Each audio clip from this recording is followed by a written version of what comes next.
Hey there, it's Leona. Welcome to Zen Mindfulness Shodo. Today, we are gonna practice Shodo meditation while focusing on the Hiragana character for ko. So, let's begin our beautiful journey together. When you write a character, imagine a square but the size of the character that you are gonna write like this. First, I'm gonna write it. Then I'm gonna explain the points and tips for writing the character beautifully in detail.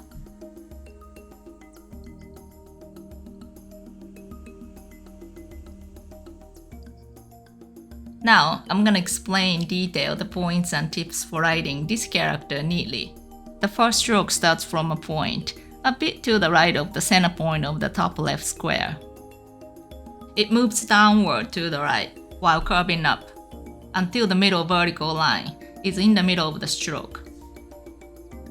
It lightly stops there for a second, and checks downward to the left, towards the starting point of the second stroke, and then move the pen in the direction of the arrow.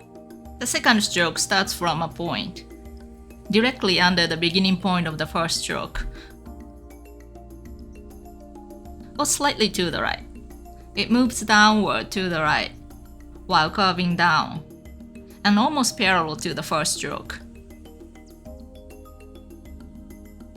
until a point under the right edge of the first stroke, or slightly to the right. The lengths of the two strokes are almost the same. So if you start the second stroke from a point directly under the starting point of the first stroke, the end point of the second stroke will be around the bottom of the right edge of the first stroke.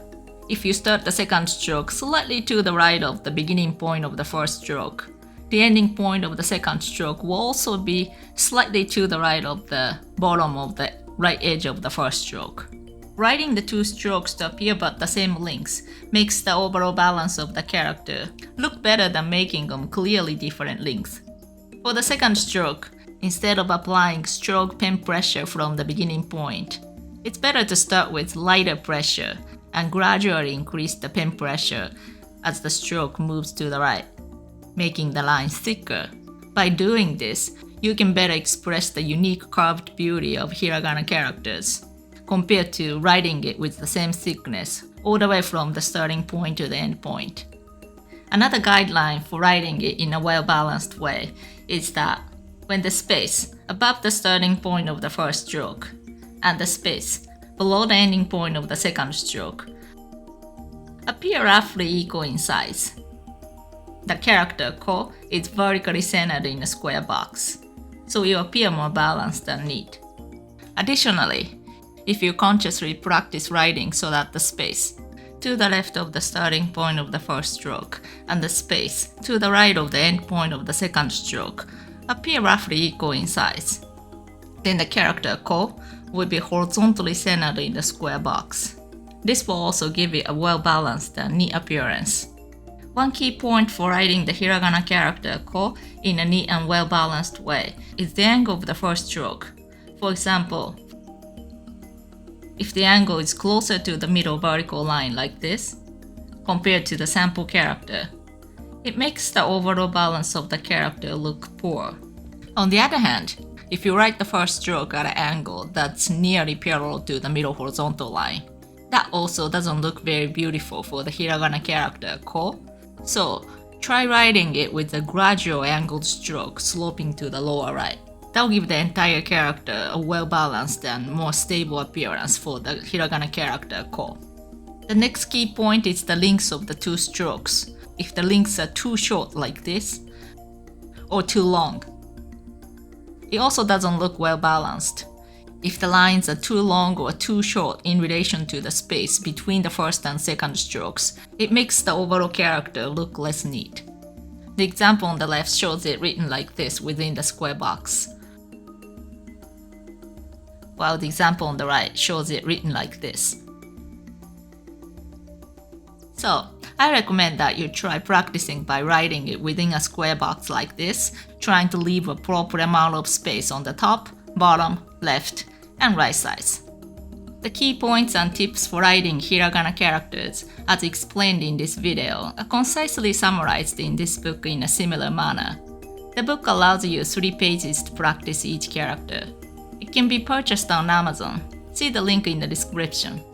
I'm gonna practice one page of this workbook this time, but you're welcome to practice as much as you like. If you're practicing with a pen, I recommend that you place a few pieces of paper under the page that you're writing on so that the ink doesn't bleed onto the page under it. Alright, let's get started.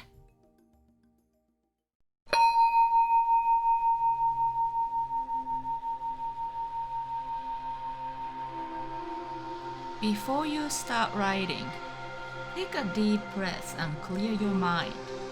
Slowly breathe in as much as you can through your nose and exhale all the negative emotions that you've been holding until this moment through your mouth.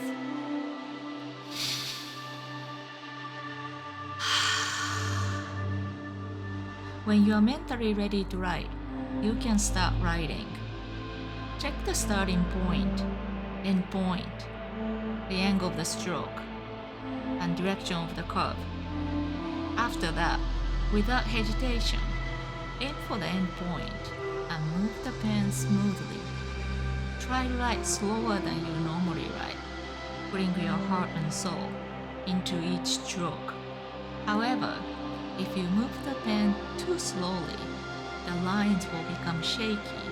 And if you move the pen too quickly, the lines will become thinner in areas where you don't want them to be thinner.